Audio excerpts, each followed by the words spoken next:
জানান বাংলার কোন ঘরে জন্ম হয়েছে বা বাংলায় বাড়িটা কোথায়, আসানসোলের প্রার্থীর বাড়িটা কোথায়, কীর্তি আজাদের বাড়িটা কোথায়, তাদেরকে জিজ্ঞাসা করুন।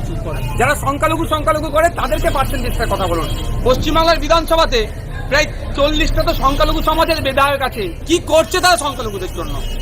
18টা তো এসটি সমাজের বিধায়ক আছে, তারা এসটি ভাইদের জন্য কি করছে? 60-এর অধিক তো এসটি সমাজের বিধায়ক আছে, তারা কি করছে? সুতরাং আমি সংখ্যা বা তথ্যে বিশ্বাসী নয়। আমার কাছে হচ্ছে কাজের মানুষকে কটা দিল, সমাজের জন্য কি করবে, তাদের অবদান কি ছিল সমাজের জন্য, এটা দেখা উচিত ছিল। সেটা মমতা ব্যানার্জি দেখেনি। শুধুমাত্র তার জয়ধ্বনি গাইবেন, মমতা দিদি জিন্দাবাদ, অভিষেক দিদি দাদা জিন্দাবাদ, যারাই বলতে পারবে তাদেরকেই প্রার্থী দেওয়া হচ্ছে।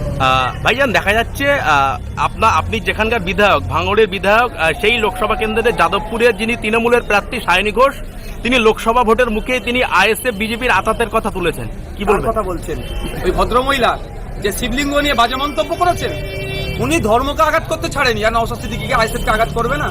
ওনার তো রন্ধে রন্ধে ওই ধরনের কথাবার্তা চলছে।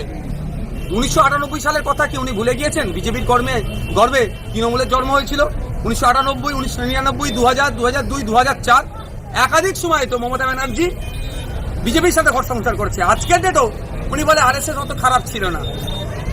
উনি আজকের ডেটেও বলেন আডবাণীজি মোদী অতলজি ভালো ছিল, অমিতজি খারাপ। তাহলে ওনাদের কথা কি? ওনারা হচ্ছে বিজেপি আর তৃণমূলের বাইনারি করে বিজেপি তৃণমূল যোগশাসক রেখে এই নির্বাচন বৈতরণীটা পার করার চেষ্টা করছে। আর আইএসএফকে মানুষ ভালোবাসছে, সেই জন্য আইএসএফকে ডেকে দিতে চাইছে। তবে প্রস্তুত থাকুন, যাদবপুর এলাকার ধর্মপ্রাণ মানুষেরা, কি হিন্দু কি মুসলমান কি ভিন্ন ধর্মের যারা না কেন, সায়নী ঘোষ মহাশয়ার ওই যে শিবলিঙ্গ নিয়ে যে বাজে মন্তব্য করেছেন, ধর্মকে অবজ্ঞা করেছেন, ধর্মকে আঘাত করেছেন, এই ধর্মকে আঘাতের জবাব ধর্মপ্রাণ মানুষেরা দেবে। সিএ নিয়ে এখনো পর্যন্ত আপনার কোনো প্রতিক্রিয়া পাওয়া যায়নি, কি বলবেন এটা? সিএ তো ভোট ধরা কল, কি প্রতিক্রিয়া দেবো? সিএ করেছে, তৃণমূলের মধ্যে লাড্ডু ফুটেছে। বিজেপি একটা ভোটকে তার ধরে রাখতে চাইছে, আর তৃণমূল সিএর ভয় দেখিয়ে ভোট করতে চাইছে। তৃণমূল যদি সিএর বিরোধিতা করতো তাহলে পার্লামেন্টে যারা ভোট দেয়নি এমন দুজনকে ক্যান্ডিডেট করলে কেন? খলিলুর রহমান সাহেব, সাজদা আহমেদ মহাশয়া, এই দুজনকে প্রার্থী করলে কেন? সিএ নিয়ে তো আমি সুপ্রিম কোর্টে কেস করে আছে, আমি মেনশন করেছি, উকিলের সাথে কথা হচ্ছে, মেনশন করছে, মামলা চলবে সিএ নিয়ে। তবে একটা কথা, ধর্মীয় বিভাজন কেউ করবেন না, অনুরোধ করছি মিডিয়ার মাধ্যমে। এটা ধর্মীয় বিভাজন করে ভোট লুটার ধান্দা হচ্ছে সিএ নিয়ে, এটা আমরা হতে দেব না। আমরা সিএ এর কেন অপোজ করছি? এইটা ধর্মীয় বিভাজন করার জন্য সিএটা আনা হয়েছে। এর বিরুদ্ধে মাঠে ময়দানে গণতান্ত্রিক যেমন লড়াই করছি, করব, সাথে সাথে আইনের লড়াইও নওশাদ সিদ্দিকী করছে। অভিষেক ব্যানার্জি, মমতা ব্যানার্জি বা সায়নী ঘোষেরা করে না। দেখা যাচ্ছে সোশ্যাল মিডিয়ায় একাধিকবার তৃণমূলের মুখপাত্ররা তারা মানে প্রচার করছে যে তৃণমূলের অভিষেক বন্দ্যোপাধ্যায়ের বিরুদ্ধে নওশাদ সিদ্দিকী দাঁড়াতে ভয় পাচ্ছে। নওশাদ সিদ্দিকী আর ভয়ের জায়গা কোথায় রেখেছে? একবার 42 দিন জেল খাটিয়ে সব ভয় কাটিয়ে দিয়েছে। ভয় তো এটাই জেলে। আর মরার ভাই, আমরা যেদিনকে জন্ম হয়েছি সেই দিন থেকে মৃত্যুর দিন আমরা গুনি। আমরা জন্মদিন পালন ওই জন্যই করে না, মৃত্যুর দিকে এগিয়ে যাচ্ছি বলে। আরও কিছু কারণ আছে, তো মৃত্যুর ভয় আমরা করি না, মাথায় কাপড় বেঁধে সবসময় করি।